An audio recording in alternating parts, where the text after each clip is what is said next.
Can a single phone call from your own family destroy everything you've built? I came home early from a business trip and found two police officers standing in my living room while my 5-year-old daughter sobbed on the floor, convinced these strange men were going to take her away. My mother and sister had called them. A week later, they learned what happens when you weaponize the law against an innocent child. My name is David Harrison, and I'm 38 years old. I work as a senior project manager for an international logistics firm, which sounds more impressive than it actually is. Most days I'm coordinating shipments and managing timelines, but 4 or 5 days a month I travel. Chicago, Atlanta, sometimes Denver. I'm gone for a night, maybe 2. Always back before the weekend. Always back for my daughter. Emma is 5. She's the only thing that matters anymore. 3 years ago, my wife Lauren was driving home from her nursing shift when a drunk driver ran a red light. She was gone before the ambulance arrived. Emma was 2. She doesn't remember much about her mother, which is probably a blessing, but it also means I'm all she has, just me. And that terrifies me every single day. My mother never approved of Lauren. She thought I married down because Lauren was a waitress when we met, putting herself through nursing school one class at a time. My mother, Patricia, is a retired bank manager who lives in a world where status and appearances matter more than character. My younger sister, Vanessa, 35 and divorced, lives with our mother and echoes every opinion Patricia has ever had. They're a unit. They always have been. After Lauren passed, my mother insisted I move back home with Emma. She said a man couldn't raise a girl alone. She said Emma needed a proper mother figure. I refused. Instead, I bought a modest house in a quiet suburban neighborhood with good schools and a retired teacher next door named Mrs. Kowalski, who occasionally watches Emma when I'm in a bind. For 3 years, I've walked a tightrope. Monthly family dinners where my mother critiques everything from Emma's clothes to her toys, voicemails suggesting I'm too permissive or not home enough. Vanessa posting photos of Emma on social media despite my explicit instructions not to. 6 months ago, my mother tried to pick Emma up from school without permission. I had to add her to the prohibited list. She was furious, but I never imagined it would come to this. I was sitting in my rental car at O'Hare Airport, thinking about the toy robot I'd bought Emma in a Chicago gift shop when my phone rang. Mrs. Kowalski's name flashed on the screen. David, thank God. Her voice was high and tight. The police are at your house. Emma is hysterical. I don't know what's happening, but you need to get here now. My hands went numb. What do you mean, police? Before we dive deeper into this story, I have one small request. Please subscribe, drop a like, comment, and hit that hype button to boost this channel so more people can discover these incredible stories. 2 officers. They showed up about 20 minutes ago. Someone called them, said Emma was alone. She's crying so hard she can't talk. I'm here with her, but they're asking questions and she's terrified. I was already moving, shoving the key into the ignition. I'm 40 minutes away. Don't let them take her anywhere. Tell them I'm coming. I will. Just hurry. The drive home was a blur of highway lights and mounting panic. I called Mrs. Kowalski twice more. She said the officers were still there, being professional but persistent. Emma wouldn't stop crying. She kept asking if they were going to take her to jail. When I pulled into my driveway and saw the patrol car parked under the streetlight, my stomach dropped. I grabbed my briefcase and laptop bag and walked toward my front door, forcing myself to breathe. Inside, I found Emma curled on the couch, her face red and streaked with tears, clutching her stuffed elephant. Mrs. Kowalski sat beside her, one hand on Emma's back. 2 police officers stood in the middle of my living room, looking uncomfortable. One was older, maybe mid-40s, with graying hair and tired eyes. The other was younger, a woman with sharp features and a notebook in her hand. Mr. Harrison? The older officer said. That's me. I set my bags down carefully and moved to Emma. She saw me and let out a sob, reaching for me. I scooped her up and held her tight. "It's okay, baby. Daddy's here." "They said I'm in trouble," she whimpered against my shoulder. "They said you left me alone." "You're not in trouble, not even a little bit." I looked at the officers. "What's going on?" The older officer, whose badge read Daniels, shifted his weight. "We received a call about a 5-year-old left alone in this residence for multiple days. We're required to investigate." "Multiple days?" I kept my voice steady. "I left yesterday morning for a business trip. I came back tonight, one day early. Emma was with Mrs. Kowalski the entire time." Mrs. Kowalski stood. "I have a key for emergencies. I was on call the whole trip. Emma was never alone, not for a minute." Officer Daniels nodded. "We believe you, but we still need to complete our report." The younger officer, Chen, according to her badge, stepped forward. "Can you show us around? We need to verify the living conditions." I wanted to scream at them to get out, to leave my daughter alone, but I knew that would only make things worse. Instead, I carried Emma with me as I walked them through the house. The kitchen with the fully stocked fridge and meal plan chart on the wall. Emma's bedroom with her neatly made bed and rows of books. The bathroom with her step stool and toothbrush. My home office with Emma's medication log and babysitter contact list pinned to the bulletin board. Officer Daniels looked at everything carefully. "This doesn't match the report we received at all." "What exactly did the report say?" I asked. He glanced at his partner, then back at me. "The caller said Emma had been alone for at least 5 days, that you travel constantly and leave her unsupervised, that she told them you don't come home anymore." Emma lifted her head from my shoulder. "I didn't say that. I didn't talk to anybody." Officer Chen crouched down to Emma's level. "Sweetie, can you tell me who takes care of you when your dad is away?" Emma buried her face in my shirt. "It's okay," I said gently. "You can tell them." "Mrs. Kowalski," Emma whispered. "She makes me mac and cheese, and we watch cartoons." Mrs. Kowalski stepped forward. "I live next door. David always calls me when he travels. I have a key. Emma stays with me or I stay here, whichever she prefers. She's never been alone, not once." Officer Daniels closed his notebook. "Mr. Harrison, I apologize for the disturbance. This was clearly a false report. We'll note that in our file." "Can I get a copy of that file?" I asked. "And the call recording?" He hesitated. "That's not standard procedure." "I'd like it anyway." I met his eyes. "Someone called the police on my daughter. I want to know who and why." Officer Chen started to object, but Daniels held up a hand. "I'll see what I can do. Give me your email." I recited it. They left a few minutes later, their patrol car pulling away into the night. Mrs. Kowalski stayed for another half hour, making Emma hot chocolate and helping her calm down.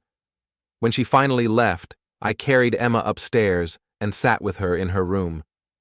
"Why did they come, Daddy?" she asked, her voice small. "Someone made a mistake, baby. That's all." "Grandma called me before they came." Emma picked at her blanket. "She said she wanted to make sure I was okay because you weren't home. She said someone would come check on me." Everything inside me went cold. "Grandma called you? Today?" Emma nodded. "On the house phone. She said it would be okay, but then the men came, and it wasn't okay." I kissed her forehead, trying to keep my hands from shaking. "Get some sleep, sweetheart. Everything's fine now." But everything wasn't fine. After Emma fell asleep, I went downstairs to my home office. We have a security camera system, front door, back door, driveway. I'd installed it after the break-ins that happened in the neighborhood last year. I pulled up the footage from that afternoon and scrolled backward. At 3:47 p.m., my back door opened. My mother walked in, followed by Vanessa. They looked around, talked to each other, walked through the kitchen. My mother opened the fridge. Vanessa took photos on her phone. They checked the living room, went upstairs for a few minutes, then came back down. At 4:02 p.m., they left through the back door. At 4:17 p.m., the police arrived. I sat there in the dark, watching the timestamp, feeling something hard and final settle into my chest. They'd planned this. They'd come into my house without permission, staged evidence of neglect that didn't exist, and called the police on my daughter, my mother's own granddaughter. They'd traumatized Emma deliberately, methodically, to prove some kind of point. I opened my filing cabinet and pulled out the folder I'd been keeping for 3 years. Every text message, every voicemail, every email from my mother and Vanessa criticizing my parenting, demanding access, suggesting Emma would be better off with them. At the bottom of the folder was a voicemail from 2 weeks ago. I'd saved it, but never listened to it again. I played it now. My mother's voice, cold and precise. "If you won't let us help Emma properly, we'll find another way to protect her from your neglect." I closed the folder and locked the cabinet. They thought I was weak. They thought I'd let this go to keep the peace. They were wrong. 3 years ago, at Lauren's funeral, my mother pulled me aside in the church parking lot. Emma was with Vanessa inside. My mother wore black and perfect makeup and an expression I couldn't quite read. "This is a tragedy," she said. "But at least now Emma can be raised properly." I stared at her. "What does that mean?" "You know what I mean, David. Lauren was sweet, but she was never quite right for this family. Now you can move home, and Emma can have the upbringing she deserves." I walked away from her. I didn't trust myself to speak. My mother never liked Lauren. From the day I introduced them, she made it clear that a waitress from community college wasn't good enough for her son. Never mind that Lauren was in nursing school. Never mind that she was kind and smart and loved me in a way that made me believe in something bigger than myself. My mother saw someone without a pedigree and decided that was all that mattered. I remember the first dinner. Lauren wore her best dress, the blue one she'd saved up 3 months to buy. She brought flowers and a homemade pie. My mother looked her up and down for exactly 3 seconds before saying, "How quaint." Then she turned to me and asked if I'd reconsidered law school. The message was clear. You can do better. Lauren cried in the car on the way home, not because she was hurt, but because she was angry. "I will never be good enough for her, will I?" she asked. "You're too good for her," I said, and I meant it. We'd gotten married at City Hall 6 months later. My mother refused to attend. She said she couldn't support a mistake. Vanessa didn't come either. They sent a card. No gift. Just a card with a passive-aggressive note about hoping I'd find my way back to the family eventually.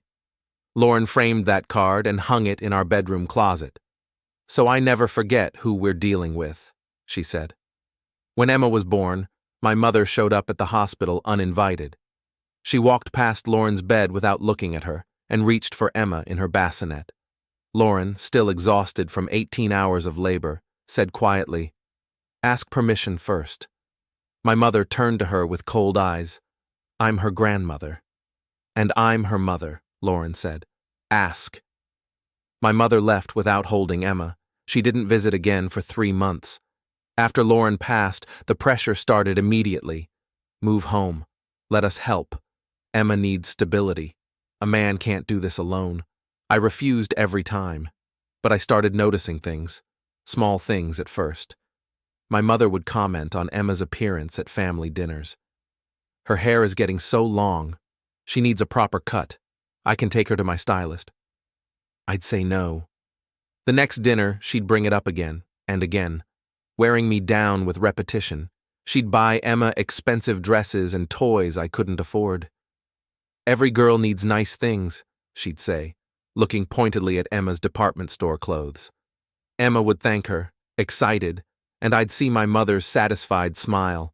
She was buying Emma's affection. Slowly, deliberately. So I bought the house. 30 minutes from my mother's neighborhood, far enough to breathe. I enrolled Emma in a good preschool. I hired a babysitter for the days I traveled.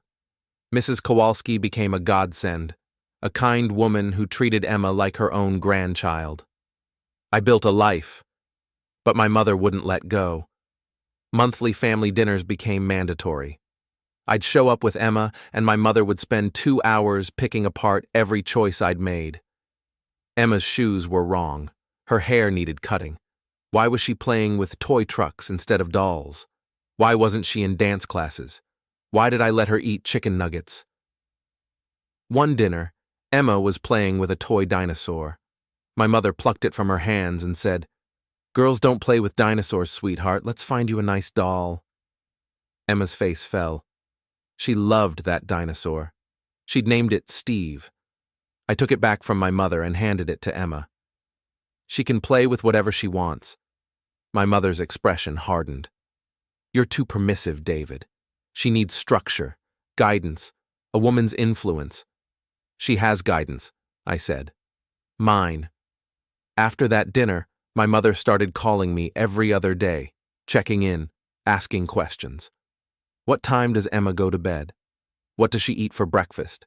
Is she making friends? Does she cry at night? I answered at first, trying to maintain peace, but the questions felt like interrogations, like she was building a file. Vanessa would sit there with her phone, recording memories, which I later discovered she posted to a private Facebook group titled Emma's Real Family. The photos were captioned with things like "precious moments with our girl" and "if only we could see her more." I confronted Vanessa about it. She shrugged. "People deserve to see how Emma's doing, since you keep her locked away from everyone."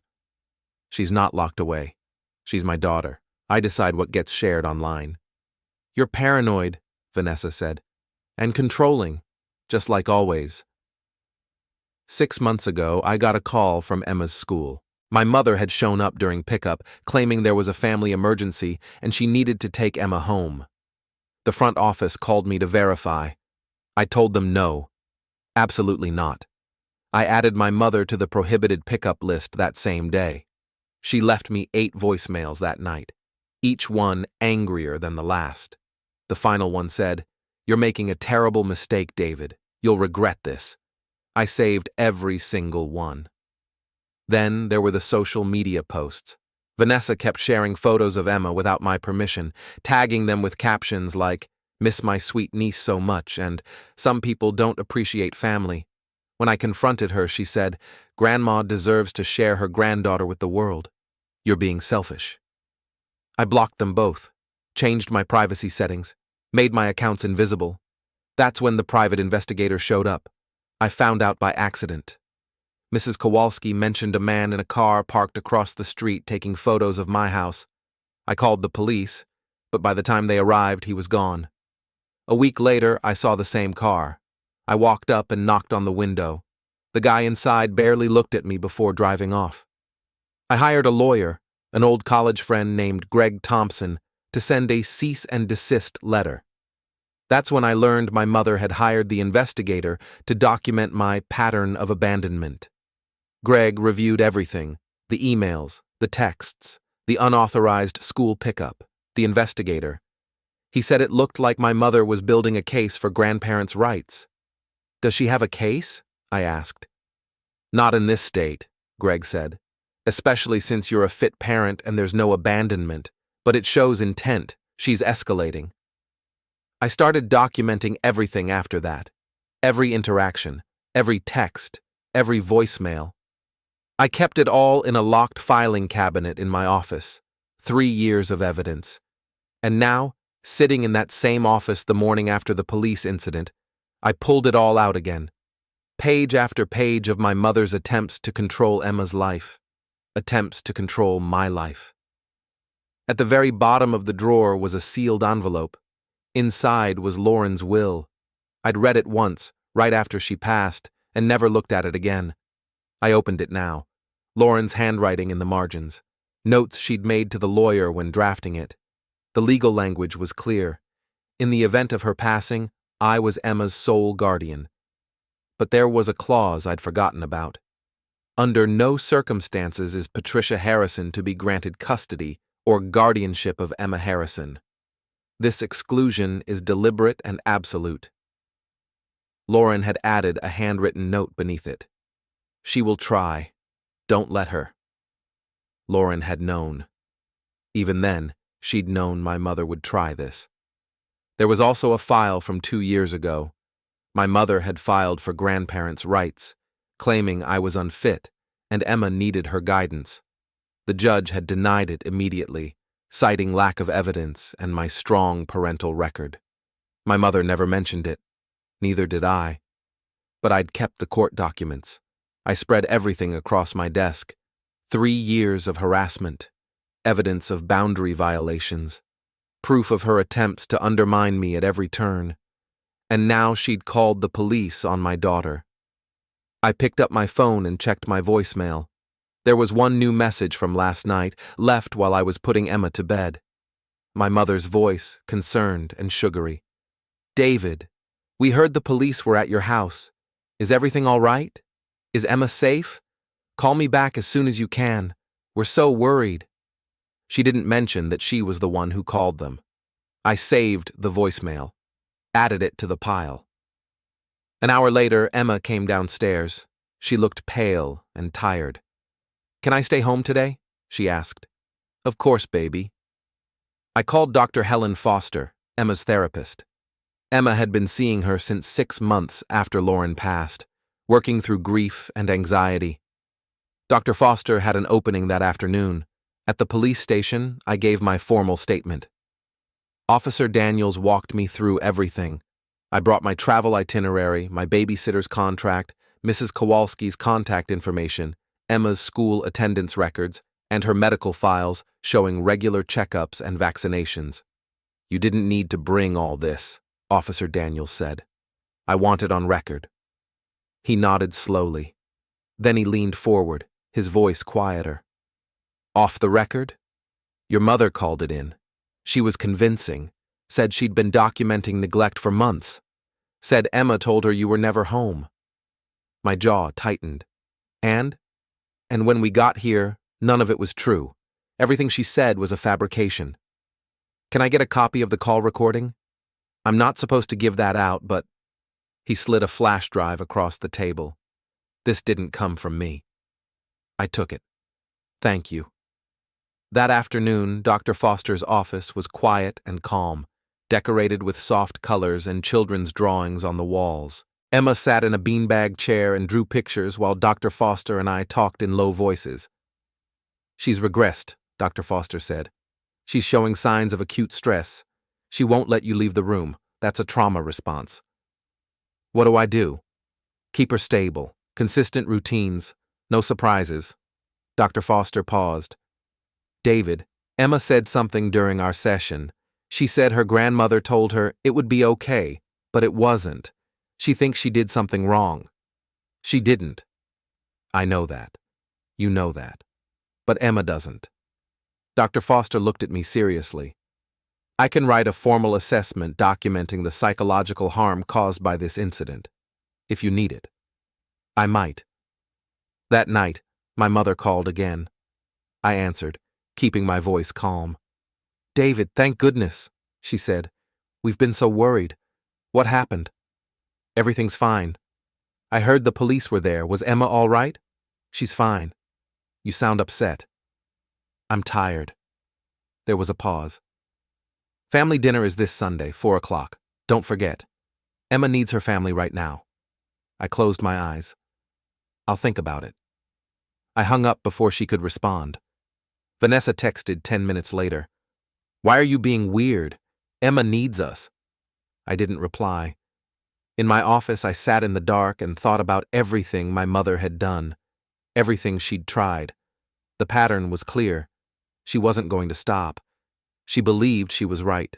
She believed Emma belonged to her, and she was willing to destroy me to get her way. I opened my laptop and typed 3 words into the search bar. Emergency restraining order. The coffee shop near my office was busy with the morning rush. Greg Thompson sat across from me, stirring sugar into his coffee, waiting for me to explain why I'd called him at 7 in the morning. I slid a 3-ring binder across the table. "What's this?" he asked. 3 years of documentation, every email, text, and voicemail from my mother and sister, proof of boundary violations, evidence of escalation. Greg opened the binder. His expression shifted as he read. After a few minutes, he looked up. David, this is a lot, but I don't know if it's enough for a restraining order. Family court judges are reluctant to. I pulled out my phone and played the recording. My mother's voice, calm and authoritative, filled the space between us.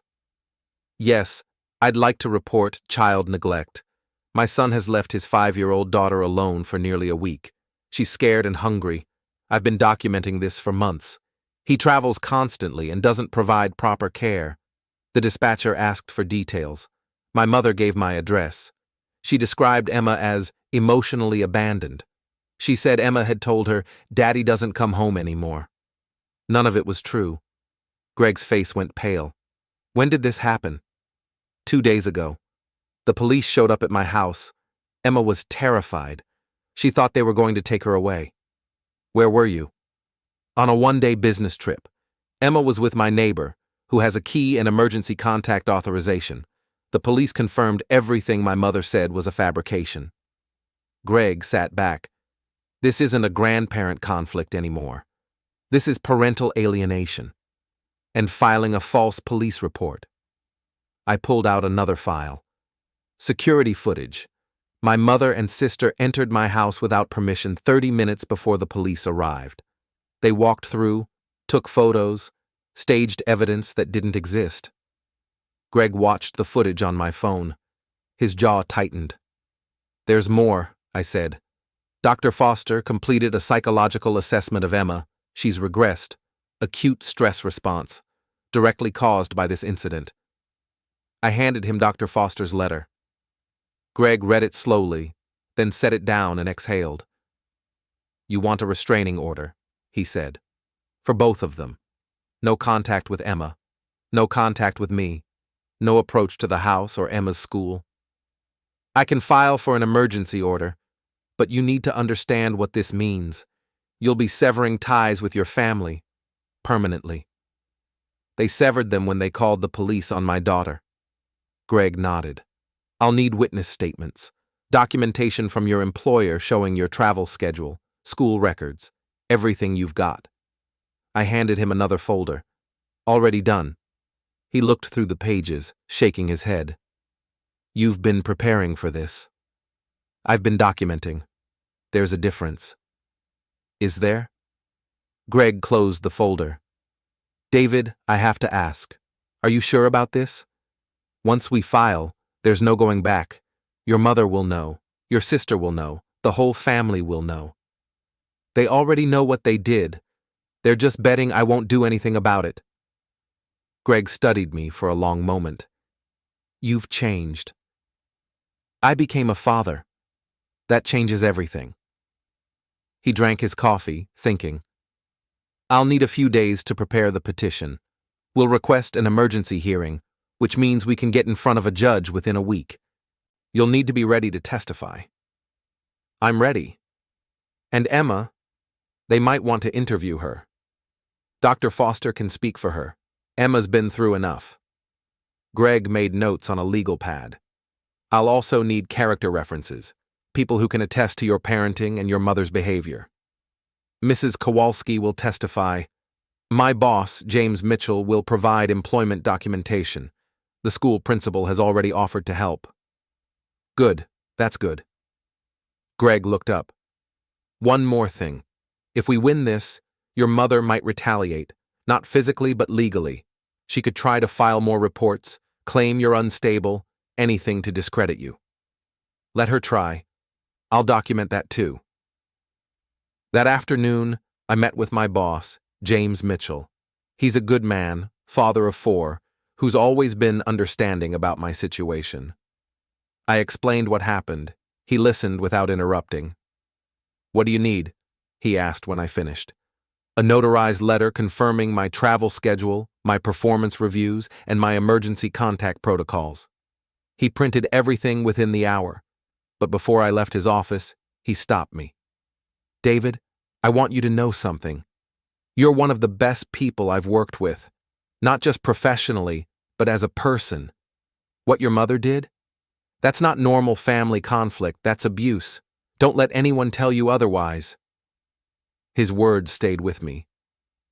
Mrs. Kowalski gave me a written statement that same evening. She invited me over for tea and handed me 3 typed pages. "I've been keeping notes," she said. "Every time I've watched Emma. Every time your mother has come by uninvited. Every time Vanessa has asked me questions about your schedule. I didn't know why I was keeping them. Now I do." The details were meticulous. Dates, times, conversations. Mrs. Kowalski had documented 3 years of my mother's behavior without even realizing it. "Why didn't you tell me?" I asked. "I thought it was just family drama, annoying but harmless." She shook her head. "I didn't realize she was building a case against you. I'm sorry. You have nothing to apologize for. This helps, more than you know." The principal at Emma's school, Mrs. Rodriguez, met with me the next morning. She pulled Emma's complete file: attendance records, emergency contacts, pickup authorizations, behavioral notes, academic progress.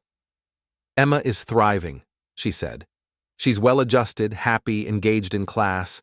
There's no indication of neglect or instability at home." She paused, then added, "Your mother called last month. She wanted to know Emma's schedule. Said she was planning a surprise party. I told her I couldn't give out that information without your permission. She was upset." "Did she threaten anything?" "Not explicitly, but she said something odd. She said, 'I'm her grandmother. I have rights too.'" Mrs. Rodriguez added a note to Emma's file and provided copies of everything for court. Dr. Foster's assessment was the final piece. I met with her alone while Emma was at school. "I want to be clear about what I'm seeing," Dr. Foster said. "Emma experienced acute psychological trauma from the police incident. She's having nightmares. She's clingy. She's regressed to behaviors she exhibited right after her mother passed away. This is serious." "Will she recover?" "Yes. Children are resilient. But she needs stability, safety, no further disruptions." Dr. Foster leaned forward. "David, I'm going to be blunt. If your mother has any contact with Emma right now, it could set back months of progress, maybe years. She won't have contact." "Good." Dr. Foster handed me a sealed envelope. "My professional assessment. It details everything I've observed. Use it however you need." By Friday afternoon, I had everything Greg needed. I drove to his office and dropped off the complete package. Documents, statements, recordings, photographs. Greg flipped through the pages, his expression growing more serious with each one. "This is airtight," he said finally. "I've seen parents lose custody with less evidence against them than what you have against your mother." "When can we file?" "Monday morning. I'll request an emergency hearing. We should get a court date by the end of the week." My mother called twice that week. I kept the conversations brief and neutral. She didn't know what was coming. Neither did Vanessa. On Wednesday, my mother left a voicemail. "David, I'm concerned about Emma. Vanessa said she looked pale at dinner last month. Has she been to the doctor lately? I could take her to my physician. He's excellent with children." I saved the voicemail. The implication was clear. She was questioning my ability to care for Emma's health. On Thursday, Vanessa texted me 3 times. "Mom is worried about you." "Why are you being so distant?" "Emma deserves to know her family." I didn't respond to any of them. Friday morning, Greg called. "We're set. Monday at 9, we file the petition. Tuesday afternoon, emergency hearing. Can you be there?" "I'll be there. Bring everything, the binder, the recordings, all of it. I want the judge to see what we're dealing with." That night, Emma asked if Grandma was coming this weekend. I told her no, Grandma wouldn't be visiting for a while. Her response surprised me. "Good, she scares me now." "Why does she scare you, baby?" Emma thought about it. She looks at me like she's angry, like I did something wrong, but I don't know what it was. I held her close. "You didn't do anything wrong. Nothing at all." "Then why did the police come?" "Because Grandma made a mistake, a big mistake." "Will she say sorry?" I thought about my mother's voicemail, her sugary concern, her complete lack of acknowledgement of what she'd done. "I don't think so, sweetheart. Emma nodded against my shoulder. That's okay. I don't want to see her anyway. Saturday, I took Emma to the park. She played on the swings, her laughter bright and clear. For a moment, everything felt normal, like we were just a father and daughter enjoying the afternoon. But I couldn't stop thinking about Monday, about what came next. Emma ran up to me, breathless. "Push me higher, Daddy." I pushed her higher. She screamed with delight. When we got home, my phone buzzed. Text from my mother. "Family dinner tomorrow, 4 p.m. Don't be late. Emma needs routine." I stared at that last sentence. Emma needs routine. After she'd destroyed Emma's sense of safety by calling the police. After she'd traumatized my daughter. She still believed she knew what Emma needed better than I did. I deleted the text without responding. Sunday morning, the day my mother expected us at dinner, I took Emma to the zoo instead. We spent hours looking at animals. Emma loved the elephants. She asked me 100 questions about how they lived, what they ate, why their trunks were so long. "Do you think elephants have families?" she asked. "They do, very close families. They protect each other." "Like us?" "Exactly like us." My phone rang 3 times that afternoon. My mother. I didn't answer. She left one voicemail. "David, where are you? Dinner is ready. Emma needs to be here. We're her family. You can't keep doing this. Call me back immediately." The entitlement in her voice was staggering. Even now, after everything, she expected me to fall in line. I saved the voicemail and added it to the evidence pile. That evening, I put Emma to bed early. She was exhausted from the zoo, happy and peaceful. I sat with her until she fell asleep, then went downstairs to my office. The binder sat on my desk. 3 years of documentation, 3 years of boundary violations and escalating control, 3 years of choosing peace over confrontation. That ended tomorrow. On Friday night, Greg called me one final time. "The paperwork is ready. The hearing is scheduled for Tuesday morning at 9. "They won't be there?" "It's an emergency hearing. We'll present evidence to the judge. If she grants the order, the sheriff serves them within 48 hours. "What are the chances?" "With what you've given me. High. Very high." I thanked him and hung up. That night, Emma asked if Grandma was coming this weekend. I told her no. Grandma wouldn't be visiting for a while. Her response surprised me. "Good. She scares me now." I held her close and didn't say anything. Monday night I couldn't sleep. I reviewed the court documents one last time. Restraining order requests. Exhibits, A through M. Witness statements. Police report. Security footage stills. Dr. Foster's assessment. Sarah's will. Everything laid out in clean, undeniable detail. My mother left a voicemail that evening. "I know you're angry, but we need to talk about Emma's best interests. Sunday dinner, 4 o'clock. Don't disappoint your daughter." She assumed Emma would be brought to them. She assumed I'd fall in line like always. I saved the voicemail, added it to the exhibit pile. Tuesday morning, Greg and I arrived at family court at 8:30. The building was cold and institutional, all gray tile and fluorescent lights. We waited in a small conference room while other cases were heard. At 9:15, we were called in. The judge was a woman in her 50s with sharp eyes and an expression that gave nothing away. She reviewed our petition, then asked Greg to present the evidence. He started with the 911 recording. The judge listened without interrupting. My mother's voice filled the courtroom, calm and detailed, accusing me of abandonment, claiming Emma had been alone for days. Then Greg showed the police body cam footage, Emma crying, Mrs. Kowalski comforting her, the officers walking through my clean, organized home, the meal plans on the wall, the medication logs, the emergency contact list. The contrast was stark. The judge's face hardened. Greg presented the security footage next. My mother and Vanessa entering my house without permission, walking through like they owned it, leaving minutes before the police arrived. Then Dr. Foster's assessment. The judge read it carefully, pausing on certain passages. Emma's trauma, her fear, her specific statement about her grandmother, setting up the police. Finally, Greg presented the 3 years of documentation, the boundary violations, the unauthorized school pickup, the private investigator, the threats in voicemails and emails. When he finished, the judge set down the papers and looked at me. "Mr. Harrison, why didn't you file for a restraining order after the first few incidents?" "I wanted to believe my family would stop," I said. "I wanted to believe they cared more about Emma than about being right." She nodded slowly. "And now?" "Now I know they don't." The judge was silent for a long moment. Then she picked up her pen and began writing. "Emergency restraining order granted. Patricia Harrison and Vanessa Harrison are prohibited from contacting Emma Harrison or David Harrison by any means. They are prohibited from approaching within 500 feet of the Harrison residence or Emma's school.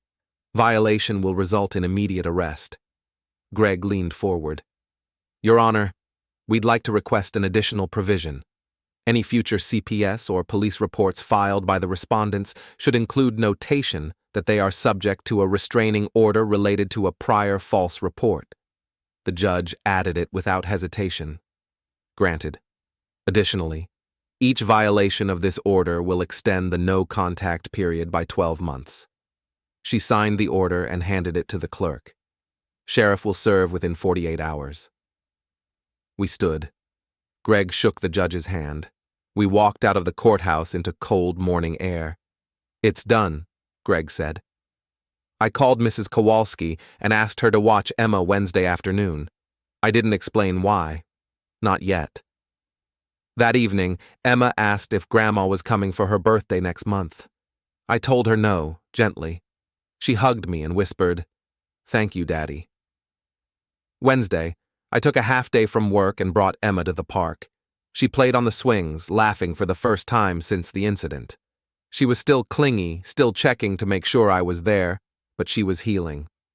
At 2:30, my phone buzzed. Text from Greg. "Sheriff confirmed. Service happening at 2 p.m. tomorrow at Patricia's address. Both names on order will be home." That night, I explained to Emma in simple terms that Grandma and Aunt Vanessa had made a mistake, and we wouldn't be seeing them for a long time, and it wasn't her fault. "Are the police coming back?" she asked. "No, baby. I promise." She believed me. Thursday afternoon at 2:15, the sheriff's car pulled up to my mother's house. I wasn't there. I didn't need to be. Greg kept me updated by text. The neighborhood was quiet. My mother's street is one of those places where everyone knows everyone, where appearances matter, where gossip travels fast. The sheriff's arrival didn't go unnoticed. He rang the doorbell. My mother answered. Vanessa was visible behind her. The sheriff served the restraining order on my mother first. Official court documents. Body camera recording per protocol. According to Greg's contact at the sheriff's office, my mother's face went white when she read the first page, then the second. The list of exhibits, security footage, 911 recording transcript, witness statements, Dr. Foster's letter. She started yelling. "This is insane. I'm her grandmother. I have rights. He's brainwashing that child. She needs me." The sheriff remained professional. "Ma'am, you're subject to a 12-month no-contact order. You cannot contact David Harrison or Emma Harrison by any means. You cannot approach their residence or Emma's school. Violation is a criminal offense." Vanessa was served next. She tried to film on her phone. The sheriff instructed her to stop. She refused. He warned her once. She continued. He noted it in his report as potential intimidation. My mother demanded to know what evidence. The sheriff wasn't required to explain, but he mentioned that false police reports and unlawful entry were referenced in the order. By now, neighbors were watching. 3 houses had people on their porches. Someone across the street was recording on their phone. My mother saw them. Her carefully maintained social mask cracked. She started crying. "He's keeping my granddaughter from me. Someone needs to do something." The sheriff delivered his final instruction. CPS had received a copy of the order and closed the case with notation that the prior report was investigated and determined to be false. My mother screamed, "I want to talk to my son." "That would violate the order, ma'am. You've been served." The sheriff returned to his car and drove away, leaving my mother and Vanessa standing in the doorway holding papers while their neighbors watched. I was at home with Emma. She was in the backyard, playing with sidewalk chalk, drawing flowers and butterflies. She didn't know what was happening. She didn't need to. Mrs. Kowalski called me at 2:47. "I don't know what you did, but your mother just got served something by a sheriff. She's hysterical. The whole street saw it." "Thank you for letting me know," I said calmly. "Emma is safe. That's all that matters." My mother tried calling me. Blocked. Tried texting. Blocked. Tried calling from Vanessa's phone. Also blocked. An hour later, Vanessa posted a vague Facebook status about toxic people and parental alienation. 3 people who saw the sheriff commented, asking if everything was okay. She deleted the post 10 minutes later. Friday morning, I received a formal letter from CPS. Case closed. No evidence of neglect or mistreatment. Prior report noted as unfounded. Patricia Harrison and Vanessa Harrison flagged in the system for false reporting. Friday afternoon, my mother sent an email. It went to Greg's office. I'd forwarded her address there weeks ago. The email was unhinged, rambling, threatening, accusing me of destroying the family, saying I'd turned Emma against her. Greg saved it as evidence for potential order extension. Saturday, Emma asked if she had to see Grandma for her birthday next month. I told her no. She hugged me tight and whispered, "Thank you, Daddy." Sunday was the day my mother had expected Emma at family dinner. Instead, Emma and I went to a different park across town. We fed ducks. She laughed. She didn't mention my mother or Vanessa once. Monday morning, I found a voicemail on my home landline. I'd forgotten to block that number. My mother's voice, sobbing and desperate. "You've destroyed this family, David. You've turned Emma against me. I was only trying to help. I'll never forgive you for this. Never." I saved the voicemail, sent it to Greg. Didn't listen to it again. Greg called that afternoon. "Any further contact extends the order. If she violates again, she faces criminal charges." I don't think she will. Good. That evening, I sat in my home office. The file cabinet was locked. My computer screen showed my calendar. Emma's therapy appointment was scheduled for Wednesday. Her first day of kindergarten was marked in red.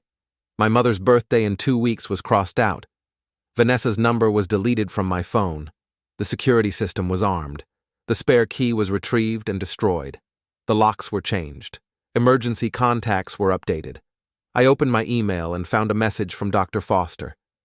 "Emma's progress has been remarkable. She's sleeping through the night again. No nightmares. She's asking about her mother less frantically and more naturally. She's beginning to trust again. In our session today, she said something I wanted to share with you. She said, 'I feel safer now.'" Those were her exact words. Safer. I closed the email and looked out the window. Wednesday afternoon, Emma and I walked to the park near our house. It was warm and sunny, the kind of day that makes you forget winter ever existed. Emma ran ahead to the swings, her ponytail bouncing, her laughter bright and clear.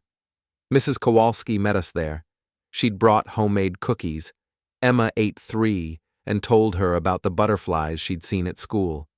"You seem happy," Mrs. Kowalski said to me quietly. "Emma's doing better. And you?" I watched my daughter swing higher and higher, fearless. "I'm fine." Mrs. Kowalski squeezed my shoulder. "You did the right thing, David." Later that evening, after Emma went to bed, I sat in my living room with all the lights off. The house was quiet, peaceful. My phone buzzed. Text from Greg. "Your mother tried to call the school today. They flagged it immediately and refused to give her any information." The security note in Emma's file worked exactly as planned. I replied, "Good." Another text. Vanessa also attempted contact through a mutual friend, asking them to pass along a message. The friend declined and reported it to me. That's 2 attempted violations in one day. Will they be arrested? Not yet. But But I'm documenting everything. One more direct attempt, and I'll file for contempt. I set the phone down. Thursday morning, Emma woke up without nightmares for the 6th night in a row. She ate breakfast without me having to coax her. She talked about her friends at school. She asked if we could get a puppy. Maybe, I said. She grinned. That afternoon, I received a certified letter. It was from a lawyer representing my mother, a formal request for mediation, a suggestion that cooler heads should prevail, and that family reconciliation is in Emma's best interest. I forwarded it to Greg without reading the whole thing. He called me an hour later. They're trying to make this look like you're the unreasonable one. Standard tactic. We'll decline mediation and cite the ongoing no-contact order. They can't force you into a room with them. What if they take it to court? They won't win. The restraining order was granted for cause. The evidence is overwhelming. This is just desperation. Friday, Vanessa's lawyer sent a separate letter, more reasonable in tone, suggesting that perhaps boundaries could be re-established and that limited supervised contact might be therapeutic for Emma. Greg's response was 2 sentences. The restraining order remains in effect. Any further contact attempts will be considered violations. Saturday morning, Emma asked if we could invite Mrs. Kowalski over for dinner. We made spaghetti together. Emma set the table. She told Mrs. Kowalski a story about a girl at school who shared her crayons. She was present, happy, safe. After Mrs. Kowalski left, Emma curled up on the couch with her stuffed elephant and asked me to read her favorite book. Halfway through, she interrupted. "Daddy?" "Yeah, baby?" "I'm glad Grandma isn't coming back." I smoothed her hair. "Why's that?" She made me feel bad, like I was doing everything wrong. Emma looked up at me with wide, serious eyes. "But you make me feel good." "You are good, Emma. You always were." She smiled and snuggled closer. Sunday morning, I opened my laptop to check email. There was one from my mother's lawyer sent late Saturday night. The tone had shifted. No more talk of mediation or reconciliation, just a threat. Our client intends to pursue all legal avenues available to restore her relationship with her granddaughter. This includes filing for grandparents' rights and requesting a psychological evaluation of both the child and the father. I forwarded it to Greg with one line. "Let them try." His response was immediate. "They already did. 2 years ago. Judge denied it. It's in the file. They're bluffing." Monday afternoon, I picked Emma up from school. Her teacher pulled me aside. "I wanted to let you know," she said carefully, "that Emma has been participating more in class. She's making friends. She seems lighter somehow. Thank you for telling me. Whatever you're doing, keep doing it." Tuesday, Greg called with news. Vanessa tried to send a package to Emma through a third party. The delivery service flagged it because of the restraining order. The package was intercepted. Inside was a stuffed animal and a letter. What did the letter say? I have it here. It's guilt-tripping and manipulative. Talks about how much Vanessa misses Emma, how unfair this all is, how Emma's father is keeping them apart. Greg paused. "It's evidence. Every attempted contact strengthens our case if they ever try to challenge the order." "Good. There's something else. Your mother showed up at your workplace today." My blood went cold. "What?" "Don't worry. Security turned her away at the lobby. Your boss was notified. She never got near your floor, but it's a clear violation." "What happens now?" "I'm filing a motion to extend the restraining order and request charges for contempt. She was explicitly told not to contact you. Showing up at your workplace is contact." "Will she be arrested?" "Possibly. Depends on the judge." That night, I told Emma we might need to be extra careful for a little while. I didn't explain why. Just that we needed to make sure we were safe. She asked if Grandma was trying to find us. "She might be," I said honestly. "But she can't. And even if she tries, there are people whose job it is to stop her." Emma thought about this. "Like the police?" "Exactly like the police." Okay. She went back to coloring. Wednesday morning, Greg called again. Motion filed. Hearing scheduled for next Tuesday. The judge is taking this seriously. Your mother's attorney has been notified that she's in violation. What about Vanessa? Same. They're both named in the motion. Thursday afternoon, Emma and I went back to the park. She ran straight to the swings again. I pushed her higher and higher, and she laughed so hard she couldn't breathe. Again, she shouted. Again. I pushed her again. At home that evening, my phone rang. Unknown number. I didn't answer. They left a voicemail. It was my mother, calling from a number I didn't have blocked. Her voice was different this time, tired, defeated. David, please. I just want to talk to you. I miss Emma so much. I know I made mistakes. I'm sorry. Please let me see her. Just once. I won't ask for more. Please. I deleted it without saving. Friday, Greg sent me a text. Your mother's lawyer withdrew from the case. She's representing herself now. Not a good sign for her. Why? Probably because she can't pay him anymore, or because he realized she's unstable. Saturday, Emma asked if we could go to the zoo. We spent the whole day there. She loved the penguins, wanted to see them 3 times. She held my hand the entire time, but not because she was scared, just because she wanted to. On the drive home, she fell asleep in her car seat. I carried her inside and tucked her into bed. She didn't wake up once. Sunday morning, I received certified mail. Court order. My mother had been found in contempt for violating the restraining order. She was fined $2,000 and given a formal warning. One more violation and she would face arrest. The restraining order was extended to 18 months. I filed the paperwork in my cabinet and locked it. That afternoon, Emma and I made pancakes for lunch. She wanted chocolate chips in them. I said yes. We ate them on the couch while watching cartoons. Daddy, she said suddenly. Yeah? Are we safe now? I pulled her close. Yes, baby. We're safe. She nodded against my shoulder. Good. Monday morning, I dropped Emma at school. She ran inside without looking back, confident and happy. I stood in the parking lot for a moment, watching her go. My phone buzzed. Text from Greg. Sheriff served final notice to both Patricia and Vanessa this morning. Any further contact will result in immediate arrest and criminal charges.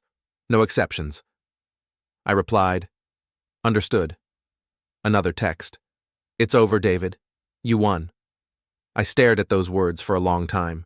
Then I drove to work. That evening, I picked Emma up from school. She had a drawing she'd made, crayon stick figures, me and her, standing in front of a house,